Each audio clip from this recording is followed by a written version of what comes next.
मौत आपके घर के दरवाजे के सामने खड़ी है और आप पैसा ढूंढ रहे हैं। जरा सोचिए, आपको 10,000 रुपये क्विंटल सरकार रेट दे देती है, पूंजीपति रेट दे देता है, लेकिन कल को वैक्सीन लगा के आप मर गए तो वो 10,000 रुपये आप रखेंगे कहाँ? बैंक में तो रहेगा। आपकी किसका माना भाई? और वो जो 10,000 रुपये क्विंटल का गेहूँ आप बेचेंगे, वो 10,000 रुपये लेकर आप करेंगे क्या? आपके बच्चे शराब पिएंगे, आप बड़ी बड़ी गाड़ियों में घूमेंगे, ज़्यादा से ज़्यादा तेल फूकेंगे, ज़्यादा से ज़्यादा प्रदूषण फैलाएंगे, ज़्यादा से ज़्यादा खाद डालेंगे, ज़्यादा से ज़्यादा यूरिया डालेंगे, ज़्यादा से ज़्यादा मांस खाएंगे, ज़्यादा से ज़्यादा भवन बनाएंगे, इसके लिए ज़्यादा से ज़्यादा पहाड़ कटेंगे, ज़्यादा से ज़्यादा धरती से लोहा निकलेगा, ज़्यादा से ज़्यादा पेड़ कटेंगे। और इस रुपये का करना क्या है? इसके अलावा और अगर तुम्हारे पास कोई काम हो तो मुझे बता दीजिए। यूएनओ के डॉक्यूमेंट कहते हैं इस बात को कि 2030 तक इस देश की दुनिया की पॉपुलेशन 90% तक कम करनी है।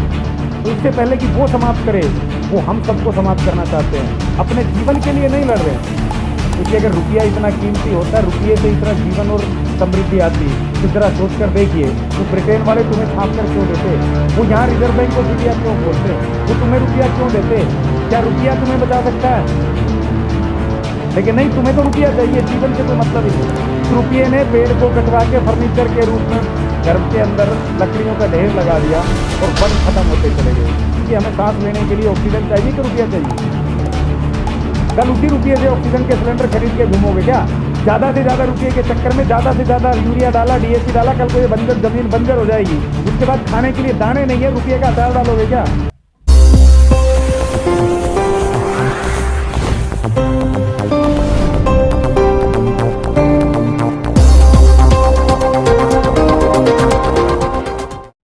नमस्कार साथियों, सबसे पहली बात तो ये कि आज रोटी को कीमती घोषित करने की जरूरत है या रोटी की कीमत बढ़ाने की जरूरत है?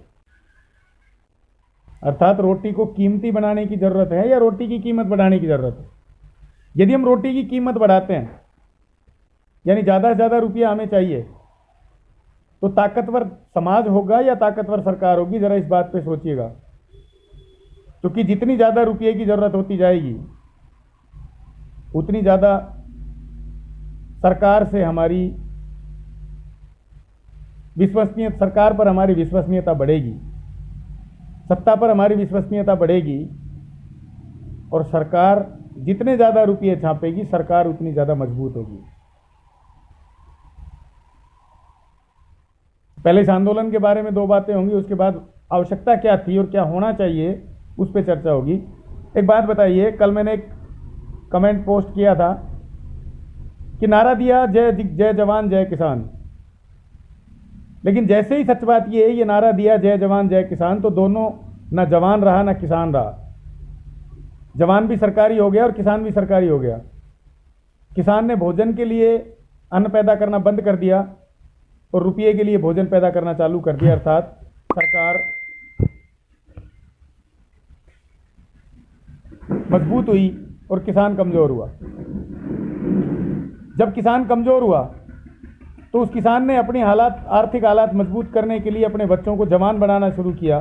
5-5, 7-7, 10-10 लाख रुपए देख के पुलिस में भर्ती करवाना चालू किया, नेताओं की चाटुकारिता चालू की, इस पूरे पूंजीवाद तंत्र को मजबूत करना शुरू किया। और फिर वही जवान आज लाठियां लेकर वाटर कैनन से ठंडे पानी के फुहारे उसी किसान पर मार रहा है, उसी किसान पर आंसू गैस के गोले छोड़ रहा है, लाठियां बरसा रहा है, और जरूरत पड़ी तो कल गोली भी चलाएगा। तो क्या अब भी ये नारा उचित है, जय जवान जय किसान? मेरे हिसाब से तो काहे का जय जवान और काहे का जय किसान। एक तरफ किसान इन सबको रोटी खिलाता है और फिर उस रोटी की कीमत मांगता है, और जो रोटी की कीमत मांगता है वो भारतीय नहीं है, क्योंकि भारत में रोटी कभी बिकी नहीं। भाई आज लोग कह रहे हैं कि किसान हमारा पेट भरता है, किसान हमारा पेट भरता है। किसान भी इस गुमान में है कि हम सबका पेट भरते हैं। सच बात बताइए, किसान ने बिना कीमत लिए हुए आज तक क्या दिया? आज के दिन में जो किसान अपने आप को कह रहे हैं, क्या वो पेट भरने के लिए अनाज पैदा कर रहे हैं, ऊर्जा देने के लिए अनाज पैदा कर रहे हैं? कल तक राजीव दीक्षित के जितने भी समर्थक थे वो इस बात के लिए चिल्ला रहे थे कि किसान ने जमीन का भट्टा बैठा दिया, किसान ने खेत से बैल हटा दिए, अब बैल कट रहे हैं, किसान ने घर से गाय निकाल दी, गाय के गोबर की बजाय आज फर्टिलाइजर और पेस्टिसाइड से खेती कर रहे हैं। गाय दिन ब दिन कट रही है, कोई गोरक्षा करके परेशान है और कोई प्रचार करके परेशान है। लेकिन किसान ने उसकी बात मानी क्या? नहीं मानी। वो दिन ब दिन यूरिया और पेस्टिसाइड के षड्यंत्र में फंसता रहा, दिन ब दिन कर्जवान होता रहा, दिन ब दिन सरकार से लोन की गुहार लगाता रहा, दिन ब दिन सरकार के द्वारा पूंजीपतियों का माल खरीदता रहा। कभी ट्रैक्टर खरीदा, कभी फर्टिलाइजर खरीदे, कभी एरो खरीदा, कभी थ्रेसर खरीदा। अपने परिश्रम को एक तरफ रखकर शरीर को जंग लगा दिया, खुद खत्म हो गया और सरकार के षड्यंत्र में फंस के पूरी तरह से सरकारी हो गया। आज वो किसान कहता है कि मेरी फसल की कीमत और ज्यादा बढ़ाई जाए। क्यों बढ़ाई जाए भाई? अरे तुम मुफ्त में अनाज देते थे, जब तक ये भारतीय वैदिक पद्धति चलती थी तो किसान का काम था अनाज पैदा करना, मजदूर का काम था परिश्रम करना, उत्पादक का काम था उत्पादन करना। कोई किसी से कोई कीमत नहीं लेता था, तो सब कीमती थे। जब बात कीमत की आ गई, जब बात सरकार के मुद्रा की रुपये की आ गई, तो फिर सरकार जिसको चाहेगी उसको देगी, जिसको नहीं चाहेगी उसको नहीं देगी। क्योंकि तुम्हारे माल में गुणवत्ता नहीं है, इसलिए तुम्हारा माल एक्सपोर्ट नहीं हो सकता, विदेश में जा नहीं सकता, और पैसा विदेश से आता है ना कि भारत से आता है।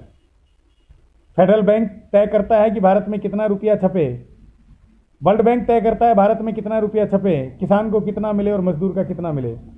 जिस किसी ने भाई राजीव दीक्षित को सुना, WTO की शर्तें सुनी, जिस किसी ने अमेरिका की कृषि नीति को समझा, तो जब से वहां किसान मॉडर्नाइजेशन के चक्कर में पड़ा, तब से वहां का किसान अपने सर्वाइवल के लिए रो रहा है, मर रहा है।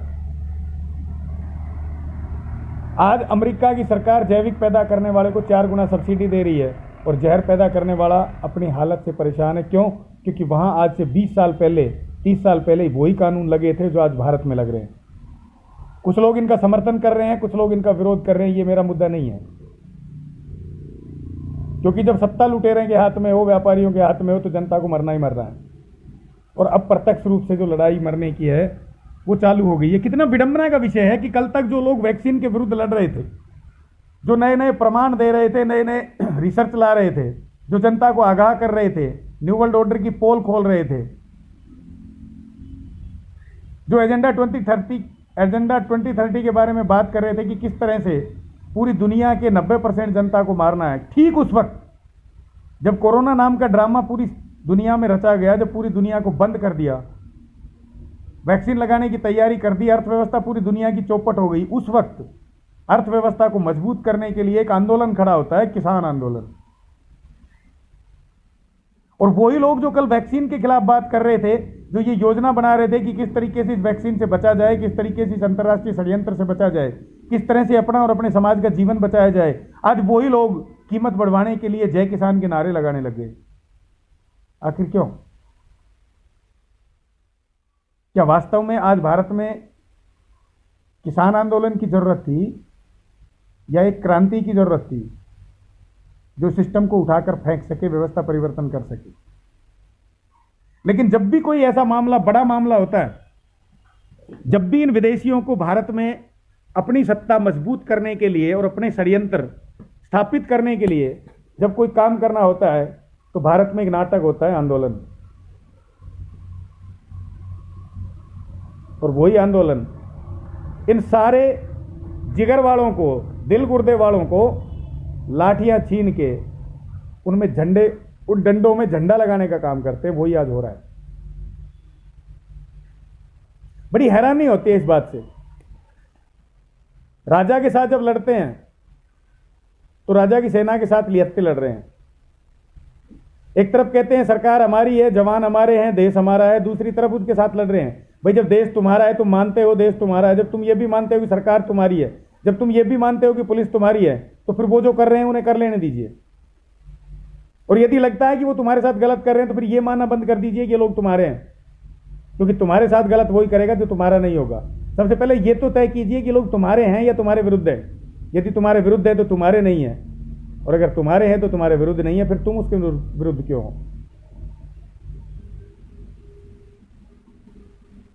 राजकोट में वैक्सीनेशन के लिए एक एक आदमी को नोटिफाई करना चालू कर दिया गया है। सारे बड़े शहरों में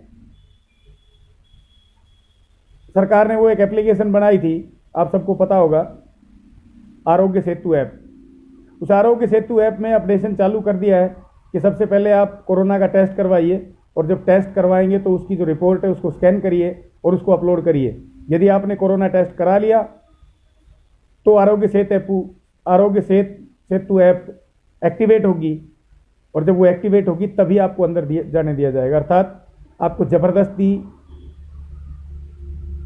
अपना टेस्ट कराना है। और जैसे ही आप कोविड का टेस्ट कराएंगे तो ये बहुत से लोग बता चुके हैं कि 10 से 15% लोग तो हर हालत में पॉजिटिव आने ही आने हैं, चाहे उन्हें कोई सिम्टम्स हो या ना हो, उन्हें कोई बीमारी हो या ना हो। इसका मतलब 15% लोगों को बीमार दिखाकर ये भ्रम फैलाने का कार्यक्रम चालू हो गया है। तो ये लड़ाई इस आरोग्य सेतु के डाउनलोड करने से या कोरोना का टेस्ट करवाने के विरुद्ध होनी चाहिए थी, या फिर किसानों की कीमत बढ़वाने के लिए होनी चाहिए थी। इस देश का एक बुद्धिमान वर्ग जो समाज की अगुवाई कर सकता है, समाज को एक सही दिशा में ले जा सकता है और इन विदेशी षड्यंत्रों से मुक्ति दिला सकता है, हर बार उसके माइंड को कहीं ना कहीं किसी ना किसी तरफ डाइवर्ट किया जाता है। चाहे वो 2010 राजीव दीक्षित की हत्या के बाद का प्रोग्राम हो, चाहे वो व्यवस्था परिवर्तन के नाम पर जयप्रकाश नारायण का आंदोलन हो। आज मौत आपके घर के दरवाजे के सामने खड़ी है और आप पैसा ढूंढ रहे हैं। जरा सोचिए, आपको 10,000 रुपए क्विंटल सरकार रेट दे देती है, पूंजीपति रेट दे देता है, लेकिन कल को वैक्सीन लगा के आप मर गए तो वो 10,000 रुपए आप रखेंगे कहां? बैंक में ही तो रहेगा। आपकी किस काम आना भाई? और वो जो 10,000 रुपए क्विंटल का गेहूं आप बेचेंगे, वो 10,000 रुपए लेकर आप करेंगे क्या? आपके बच्चे शराब पिएंगे, आप बड़ी बड़ी गाड़ियों में घूमेंगे, ज्यादा से ज्यादा तेल फूकेंगे, ज्यादा से ज्यादा प्रदूषण फैलाएंगे, ज्यादा से ज्यादा खाद डालेंगे, ज्यादा से ज्यादा यूरिया डालेंगे, ज्यादा से ज्यादा मांस खाएंगे, ज्यादा से ज्यादा भवन बनाएंगे, उसके लिए ज्यादा से ज्यादा पहाड़ कटेंगे, ज्यादा से ज्यादा धरती से लोहा निकलेगा, ज्यादा से ज्यादा पेड़ कटेंगे। और इस रुपये का करना ही क्या है? इसके अलावा और अगर तुम्हारे पास कोई काम हो तो मुझे बता दीजिए। और सबसे बड़ी समस्या उस रुपये से क्या आएगी कि जैसे ही आपके पास ज्यादा से ज्यादा रुपया होगा तो आपका एक पड़ोसी जो आपका सदा सहयोगी रहा था, आप उसी को नीचा दिखाने के लिए अपने को ऊंचा दिखाने का काम चालू करेंगे। या इसके अलावा भी कभी रुपये से कुछ हुआ है? जब से जनता के पास, समाज के कुछ चुनिंदा लुटेरों के पास रुपया आना चालू हुआ है, तो उन्होंने केवल एक ही काम किया है, अपने को बड़ा घोषित करना, दूसरे को छोटा करना। और फिर उस ज्यादा से ज्यादा रुपये से आप करेंगे क्या? निकम्मे हो जाएंगे, कुछ नहीं करेंगे, केवल करवाएंगे उस रुपये से। किंतु जीवन तो बचा लीजिए। यूएनओ के डॉक्यूमेंट कहते हैं इस बात को कि 2030 तक इस दुनिया की पॉपुलेशन 90% तक कम करनी है। आदमी पर आज के दिन में इस दुनिया के संचालकों का विश्वास आदमी पर से खत्म हो गया है। क्यों खत्म हो गया है? क्योंकि वो सारे लोग मानते हैं इस बात को कि आज समस्याएं बढ़ेंगी, प्राकृतिक संसाधनों पर दबाव बढ़ेगा, तो कल को ये मानव अपने जीवन के लिए उनके साथ लड़ेगा और फिर इन चुनिंदा हरामखोरों को, डकैतों को, जिनके पास कोई कार्य नहीं है, इनको समाप्त करेगा। तो इससे पहले कि वो समाप्त करे, वो हम सबको समाप्त करना चाहते हैं। अपने जीवन के लिए नहीं लड़ रहे हैं। क्या करना है? इनके साथ लड़ना कैसे है, इनको खत्म कैसे करना है, अपने आप को बचाना कैसे है, उस चीज पर लड़ाई नहीं है। यहां कह रहे हैं, गाने गा रहे हैं कि बोला दिल्ली की तो इतने घने आदमी, हम एक से एक ईंट से ईंट पाड़ ले जाएंगे। अरे भाई, ईंट को खाओगे क्या? दिल्ली वालों की, सरकारों की जो ताकत है वो रुपया है, जो रुपया उन्हें बड़ा बनाता है। और जितना ज्यादा हम रुपये के पीछे भाग रहे हैं अपने आप को मजबूत दिखाने के लिए, हम इन्हीं रुपया बांटने वाले को मजबूत कर रहे हैं। क्योंकि अगर रुपया इतना कीमती होता, रुपये से इतना जीवन और समृद्धि आती, तो जरा सोच कर देखिए, वो ब्रिटेन वाले तुम्हें छाप कर क्यों देते? वो यहां रिजर्व बैंक ऑफ इंडिया क्यों खोलते? वो तुम्हें रुपया क्यों देते? अगर रुपये से सब काम हो सकते तो वो रुपया अपने पास रख लेते, काम तुम कर देते। लेकिन तुमसे अपने काम करवाने के लिए तुम्हें रुपया दिया जाता है। कुत्ते की तरह दुम हिलाते हैं रुपया पाने के चक्कर में। किंतु आज वो रुपया तुम्हारा जीवन नहीं बचाएगा। अपने घर के अंदर झांक के देख लो, अपने आस पड़ोस में झांक के देख लो, उन आंदोलनकारियों की तरफ आंख उठाकर देख लो, इन नेताओं की तरफ आंख उठाकर देख लो, समाज के इन प्रबुद्धजनों की तरफ आंख उठाकर देख लो कि क्या वो रुपये से तुम्हें बचा सकते हैं? क्या रुपया तुम्हें बचा सकता है? लेकिन नहीं, तुम्हें तो रुपया चाहिए, जीवन से कोई मतलब ही नहीं है। इस रुपये ने पेड़ को कटवा के फर्नीचर के रूप में घर के अंदर लकड़ियों का ढेर लगा दिया और वन खत्म होते चले गए। सांस में ऑक्सीजन है या नहीं है, कोई रुपया बांटने वाला जिक्र नहीं कर रहा है। ना वो जिक्र कर रहे हैं, ना हम सोच रहे हैं कि हमें सांस लेने के लिए ऑक्सीजन चाहिए कि रुपया चाहिए। कल उसी रुपये से ऑक्सीजन के सिलेंडर खरीद के घूमोगे क्या? ज्यादा से ज्यादा रुपये के चक्कर में ज्यादा से ज्यादा यूरिया डाला, डीएपी डाला, कल को ये बंजर जमीन बंजर हो जाएगी। उसके बाद खाने के लिए दाने नहीं है, रुपये का अचार डालोगे क्या? सारे किसान एक बात कह रहे हैं कि हमारे सर पे लोन हो गया, लोन हो गया, लोन हो गया। जबकि हमारे बड़े बूढ़े तो ये कहते थे कि उतने पैर पसारिए जितनी लंबी सोड़, या उतने पैर पसारिए जितनी चादर होए। वे लोन लेने के लिए गए क्यों थे? क्योंकि ट्रैक्टर खरीदना था, बैल को मरवाना था। अब वो बैल जो हमारे पूर्वजों को लाखों सालों से समृद्ध रखे हुए था, उस बैल को छोड़ दिया तो समृद्धि तो चली गई। क्योंकि एक तरफ तो गाय को लक्ष्मी कहते हैं, दूसरी तरफ उस लक्ष्मी को घर से निकाल दिया तो फिर कर्जा ही आएगा। वही आ जा रहा है। अभी भी समझ जाओ, कुछ नहीं रखा। निहत्ते आंदोलन करेंगे, किसके खिलाफ करेंगे? सामने बंदूक लिए खड़ा है, जिसे 50,000 60,000 सरकार इसी बात के लिए देती है कि जिसको हम कहें उसे मार, जिसको हम कहें छोड़। और ये आदेश लंदन से आते हैं, आज भी लंदन से आते हैं।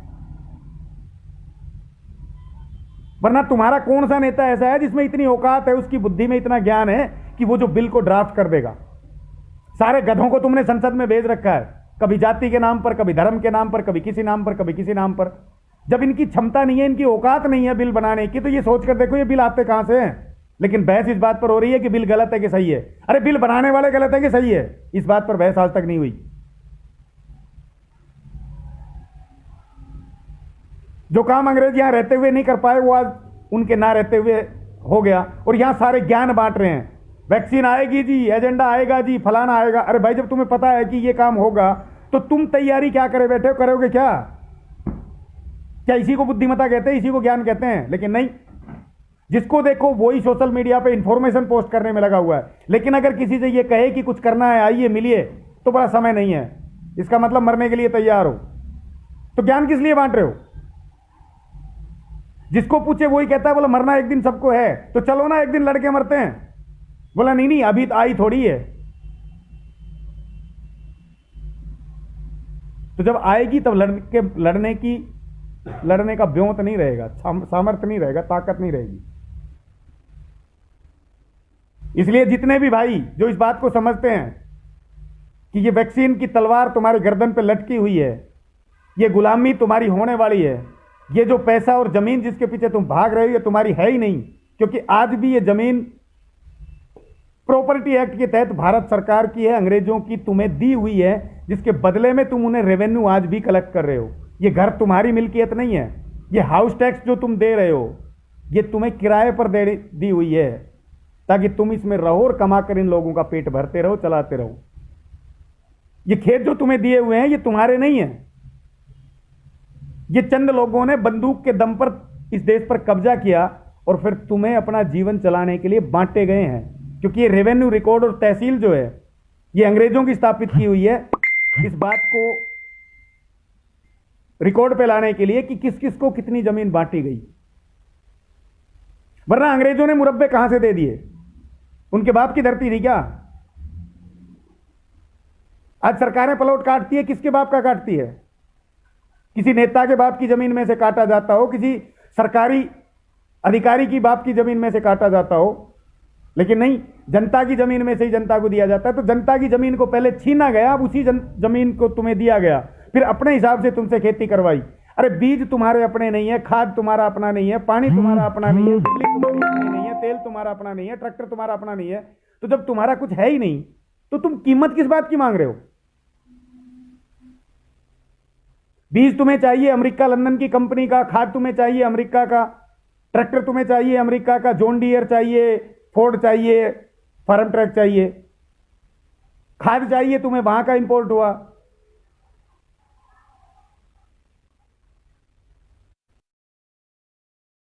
रहे हो जब सब कुछ तुमने उनके कहने पर कर लिया तो कीमत भी उन्हीं के कहने पर लेनी पड़ेगी। क्योंकि वो लोग कहते हैं 1860 में उन्होंने कानून बनाया था कि भारत का कोई भी नागरिक हथियार नहीं रख सकता। आज तक भी तुम भी वही कहते हो, हथियार नहीं रखेंगे, शांतिपूर्ण आंदोलन करेंगे। इसका मतलब जो वो कहेंगे वो करने के लिए तुम मानसिक रूप से बाध्य हो। इतनी ज्यादा मानसिक गुलामी जिस देश की जनता में हो, उस देश की जनता को जीना चाहिए या मरना चाहिए? ये गुलामी हटानी चाहिए कि रखनी चाहिए? अभी भी वक्त है।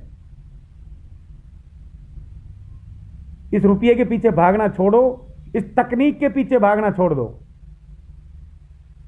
क्योंकि ये तकनीक ही तुम्हारी जान ले रही है।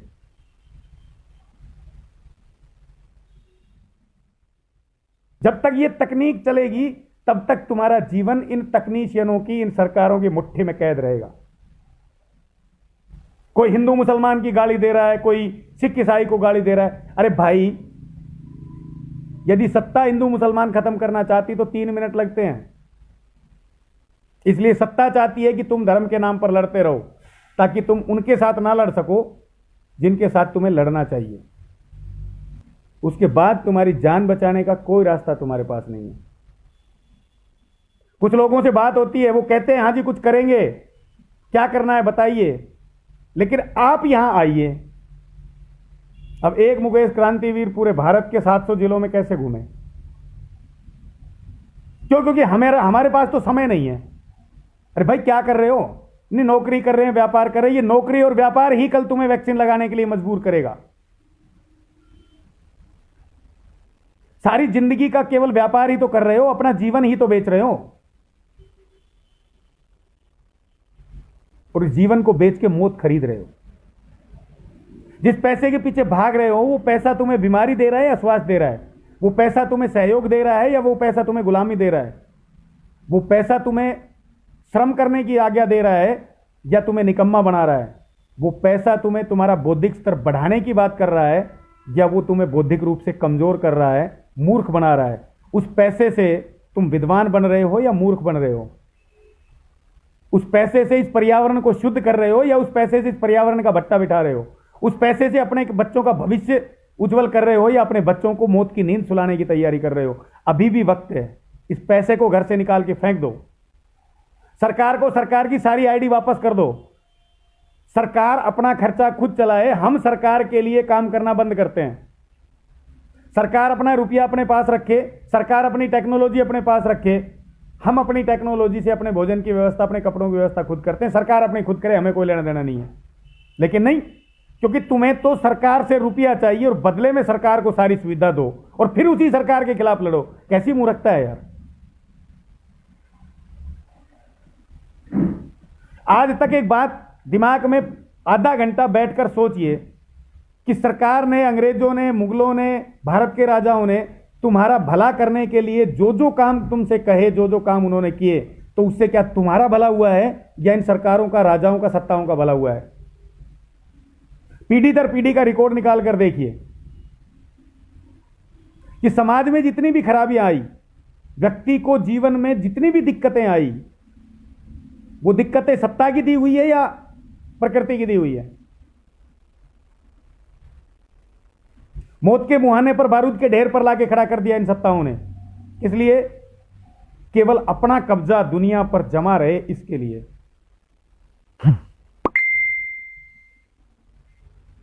पर कब्जा कर भी किस पे रहे हैं? क्योंकि सोचकर देखिए, अगर पूरी दुनिया में केवल सत्ताधारी रह जाए, यानी ये राजनीतिक पार्टियां, इनके चाटुकार बच जाएं, ये केवल सारे व्यापारी बच जाएं और बाकी सारी जनता अगर मर जाए, तो क्या ये जिंदा रहेंगे? नहीं रह सकते, क्योंकि उनके लिए परिश्रम हम और आप करते हैं। इसलिए हमारे परिश्रम को लूटने के लिए ये पूरा सिस्टम चालू है।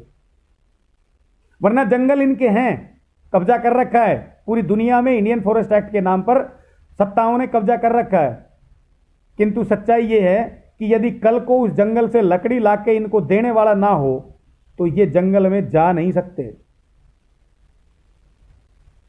सारे पहाड़ सरकारों के हैं, किंतु उनमें खुदाई, उनके पत्थर को पीसने का कार्य जो कर रहे हैं, वो लोग कर रहे हैं जिसका अधिकार उस पर एक रोड़ी का भी नहीं है। आप सोचकर देखिए, यदि पैसे के चक्कर में इन पहाड़ों को काटना बंद कर दें, तो क्या आपका माइनिंग मिनिस्टर जाके पत्थर तोड़ेगा या आपका माइनिंग ऑफिसर जाके पत्थर तोड़ेगा? अरे एक बात समझ में नहीं आती, फॉरेस्ट एक्ट लगाए गए, वहां फॉरेस्टर घोषित किए गए, वहां गार्ड लगाए गए, तो इतने फॉरेस्टर, इतने गार्ड, इतने कर्मचारी होने के बाद तो पूरी दुनिया में जंगल ही जंगल हो जाना चाहिए था।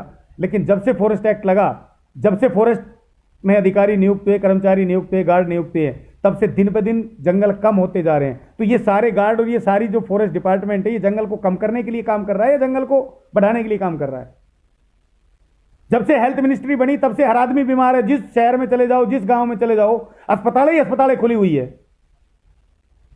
तो ये पूरी हेल्थ मिनिस्ट्री आपको मारने के लिए काम कर रही है, आपका जीवन बचाने के लिए काम कर रही है। जब तक बैंक नहीं थे तब तक लोग कर्जदार नहीं थे। जब से ये बैंक खुले हर आदमी कर्जे में डूब गया है। तो ये तुम्हें समृद्धि दे रहे हैं या तुम्हें कर्जवान बना रहे हैं? और कर्जवान कभी अमीर नहीं हो सकता, क्योंकि अगर अमीर होता तो कर्जा नहीं लेता।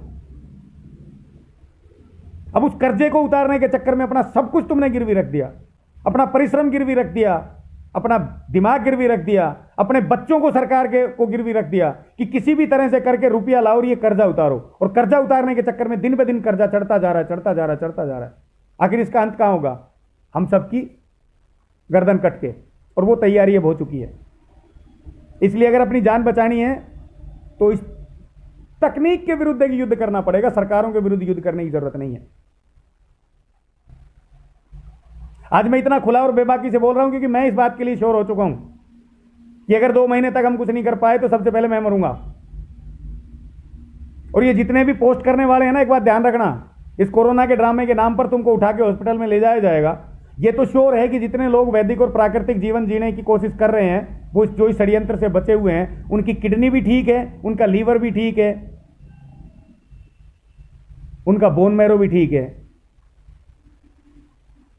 सबसे पहले तुम्हारे शरीर के अंग निकाल के बेचे जाएंगे और तुम्हारे शरीर के अंगों से कोई हरामखोर पड़ेगा जिसने बिना मेहनत करके, केवल लूट में हिस्सेदारी करके अपने सारे शरीर के अंग खराब कर लिए। यानी आज तुम्हारी किडनी जो तुम्हारे शरीर में है वो कल किसी शराबी के शरीर में लगेगी। जिस शराब के विरुद्ध तुम सारा जीवन बोलते रहे, तुम्हारी वही किडनी उसको शराब साफ करेगी। और सबसे बड़ी बात यह, जितने भी राम भक्त हैं, कृष्ण भक्त हैं, देशभक्त हैं, एक बात बताइए छोटी सी, ये रुपया जो छाप रहे हैं वो तो ना तुम्हारे राम को मानते हैं, ना तुम्हारे कृष्ण को मानते हैं, ना तुम्हारी प्राकृतिक व्यवस्था को मानते हैं। तो जो तुम्हारी व्यवस्था को नहीं मानते, तुम्हारे राम को नहीं मानते, तुम्हारे कृष्ण को नहीं मानते, तुम्हारे मोहम्मद पैगंबर को नहीं मानते, तुम उनके रुपये को क्यों मानते हो? तुमने तो लक्ष्मी घोषित कर दिया हरामखोरो।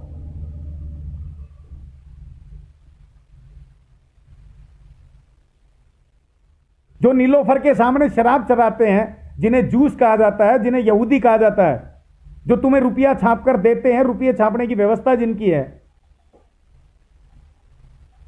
उन्होंने तो कभी तुम्हारे देवी देवताओं को माना ही नहीं। लेकिन यहां तक सोचने की जरूरत किसे है? क्योंकि राम के नाम पर ड्रामा हो रहा है, काम रावण के हो रहे हैं। कृष्ण के नाम पर ड्रामा हो रहा है, काम कंस के हो रहे हैं। पैगंबर के नाम पर ड्रामा हो रहा है, काम नीलोफर के हो रहे हैं। क्योंकि इसके बदले में बिना काम किए रुपया मिलता है और फिर उस रुपये से अपने से छोटे भाई को लूटा जाता है, अपने से कमजोर को लूटा जाता है। इसलिए हम बड़े से बड़े लुटेरे बनने के चक्कर में ज्यादा से ज्यादा रुपया इकट्ठा करने की कोशिश कर रहे हैं।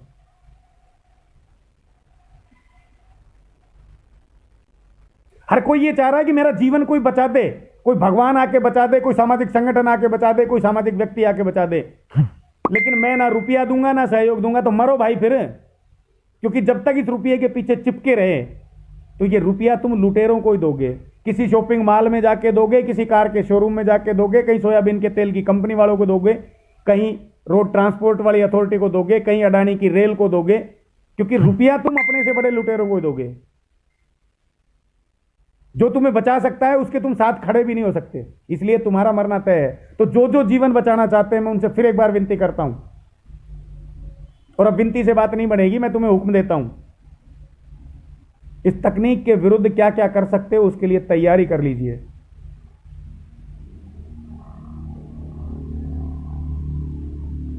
हरीश चंद्र जी कहते हैं कि सारे फसाद की जड़ यहूदी है, दुनिया, ये बात दुनिया को जल्दी समझ लानी चाहिए। हरीश जी, अगर आपको समझ आ गई हो तो आप यहूदियों के तंत्र से निकलिए। जब आप खुद इस तंत्र से निकलेंगे उसके बाद इस तंत्र को ध्वस्त करने की बात करेंगे, क्योंकि दिक्कत यहूदियों में नहीं है, दिक्कत यहूदियों के बनाए हुए तंत्र में जिसमें हम फंस कर रह गए। वरना यहूदियों से हमें कोई समस्या नहीं है, यहूदियों को तो 2 मिनट में मसला जा सकता है, क्योंकि यहूदी तो एक पद्धति है, उसको चलाने वाले डकैत हैं। और वो यहूदी सिर्फ यरूशलेम में नहीं बैठे हैं, वो यहूदी हर उसके दिमाग में बैठा है जिसे बिना करे हुए रुपया चाहिए। हो सकता है इसके बाद में कोई वीडियो ना बनाऊं, क्योंकि अंधों को आंख की जरूरत ही नहीं होती और ज्ञानियों को ज्ञान की जरूरत नहीं होती। आज यहां सारे ज्ञानी हैं, सबको पता है क्या क्या हो रहा है, लेकिन एक को भी नहीं पता कल क्या होना है, हमें करना क्या चाहिए, इस समस्या से निदान कैसे हो सकता है। उसके लिए भी वही तरीका आएगा। कौन सा? जो कभी ईसा मसीह के अनुयायियों ने चालू किया था, जिसके आधार पर एक पूरी कौम बन गई थी, उनका एक संप्रदाय बन गया था, जिन्हें प्रोटेस्टेंट कहा जाता है, प्रोटेस्टेंट कहा जाता है। यहां भी यह बात समझ में नहीं आई कि जिन्होंने यहूदियों के खिलाफ सबसे पहला आंदोलन किया था, निहत्था आंदोलन किया था, आज उनकी नस्लें तक इस धरती पर नहीं है। तुम भी अपनी नस्लें खत्म करवाने के लिए आंदोलन कर रहे हो, क्योंकि ईसा मसीह के पैदा होने से और उसके द्वारा ज्ञान देने से पहले, उसके द्वारा ईसाई नीति चलाने से पहले, उसके द्वारा बाइबल ओल्ड टेस्टामेंट लिखने से पहले और उसकी मौत से पहले इस दुनिया में कभी आंदोलन नहीं हुए, युद्ध हुए थे। और इन सारे समस्याओं का समाधान युद्ध ही है। एक तरफ हम अच्छाई से बुराई पर विजय के रूप में विजयदशमी मनाते हैं, और दूसरी तरफ हम बुराई के सामने घुटने टेक कर, गर्दन रगड़कर अपने कंधे अपने आप थपथपाते हैं, और जब सामने से लाठियों की बौछार होती है, गोलियों की बौछार होती है, तो दुम दबा के भागते हैं। कोई अधिकार नहीं है विजयदशमी मनाने का, क्योंकि विजय के लिए पहले विजय करना जरूरी होता है, और विजय प्राप्त करने के लिए पहले लड़ना जरूरी होता है, और लड़ने के लिए पहले योद्धा बनना जरूरी है, और योद्धा बनने के लिए सबसे पहले कलेजा मजबूत करना जरूरी है। घर में बैठ के सारे योजनाएं बना रहे हैं, घर से बाहर निकलते ही पुंगी बच जाती है। कभी पत्नी मना कर रही है, कभी बच्चे मना कर रहे हैं, कभी बाप मना कर रहा है, कभी सरकार मना कर रही है। तो किस बात के लिए ज्ञान बांट रहे हो भाई? ये ड्रामा बंद कर दो ना, क्योंकि ये ड्रामा जिस दिन से चालू हुआ, जब से ये सोशल मीडिया पर ये इंफॉर्मेशन चालू हुई, तब से हर आदमी सबसे सेफ रास्ता ढूंढ रहा है, और सेफ रास्ता केवल मौत पाने के लिए है, जिंदगी पाने के लिए नहीं है। क्योंकि जिंदगी पाने के लिए तो जिंदगी खत्म करने वाले, जीवन लेने वालों के साथ युद्ध करना पड़ेगा, या तो वो बचेंगे या तो हम बचेंगे। इसलिए लीजिए, मौत लीजिए।